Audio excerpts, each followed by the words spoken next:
গীতিকা বলতে কি বুঝো? ইংরেজি ব্যালাড কথাটি আমাদের দেশে গাথা বা গীতিকা নামে পরিচিত। সংস্কৃত ও পরবর্তী প্রাকৃত সাহিত্য গাথা বলতে আখ্যানমূলক গীতি কবিতাকেই বোঝাতো। মুখ্যত গাইবার জন্য রচিত হতো বলেই গাথার মৌলিক ধর্মই হলো সুর প্রধান কাহিনী বর্ণনা। গীতিকা গীতোপযোগী ছন্দবদ্ধ জীবনালেখ্য গীতিকা নামে অভিহিত।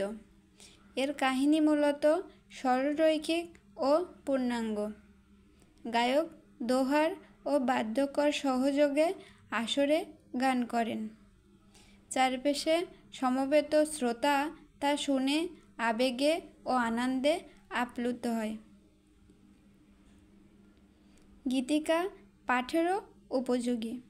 123 আখ্যায়িকা বর্ণনা করতে যে একটি বিশিষ্ট লৌকিক ছন্দ ব্যবহার করা হয়ে থাকে তার ব্যতিক্রম করে গীতিকা রচিত হয় না এবং জনশ্রুতিমূলক বিষয়ই এর ভিত্তি। এর মধ্যে রচয়িতার একটি আত্মনির্লিপ্ত ভাব প্রকাশ পায়। একটিমাত্র ঘটনাই এর লক্ষ্য। গীতি সংলাপ ও ঘটনা প্রবাহের ভেতর দিয়ে এর কাহিনী শেষ পর্যন্ত দ্রুত সঞ্চারিত হয়ে যায়।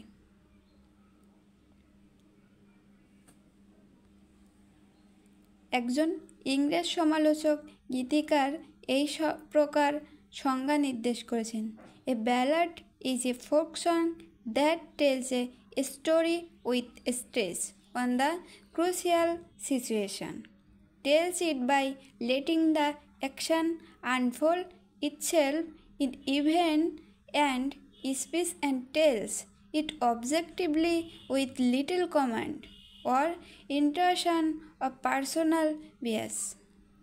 ইংরেজি ব্যালাড-এর সংজ্ঞা নিরূপণ করতে গিয়ে এইচ আব্রামস বলেছেন, এটা একটা গান, অলিখিত অবস্থার লোকের মুখে মুখে যা চলে এসেছে এবং যার মধ্যে রয়েছে একটি কাহিনী বা গল্প। ফ্রিডম্যান অবশ্য একটা মূল্যবান কথা বলেছেন। তার মতে ব্যালাড হলো a short traditional impersonal narrative told in song, transmitted orally from generation to generation, marked by its own particular structure and uninfluenced by literary convention. অর্থাৎ গীতিকা হবে সংক্ষিপ্ত, তা বিস্তৃতি লাভ করবে তার নিজস্ব প্রকাশভঙ্গি ও শব্দভাণ্ডারের মাধ্যমে। শর্ট কথাটি বিশ্লেষণ করতে গিয়ে তিনি বলেছেন, short hair means compressed. The best blood avoid extensive description or more decoration, and even the story proper is stripped to its essential. অর্থাৎ সংক্ষিপ্ত মানে বর্ণনার বাহুল্য থাকবে না, আশঙ্কা সৃষ্টির ও অযথা অতিশয়োক্তি থাকবে না। গীতিকা যা বলার নাটকীয়ভাবে দ্বন্দ্ব সংঘাতের মধ্য দিয়ে বলা যাবে। ডক্টর মাজহারুল ইসলাম বলেছেন, সঙ্গীত আকারে বর্ণিত কাহিনীকেই এক কথায় লোকগীতিকা বলা যায়। তবে এই কাহিনী সংক্ষিপ্ত, সংহত, সুবিন্যস্ত এবং নাটকীয় মহিমায় সমৃদ্ধ। অধিকাংশ ক্ষেত্রেই এই কাহিনী সত্য ঘটনার সঙ্গে জনশ্রুতি মিশ্রিত হয়ে গড়ে ওঠে।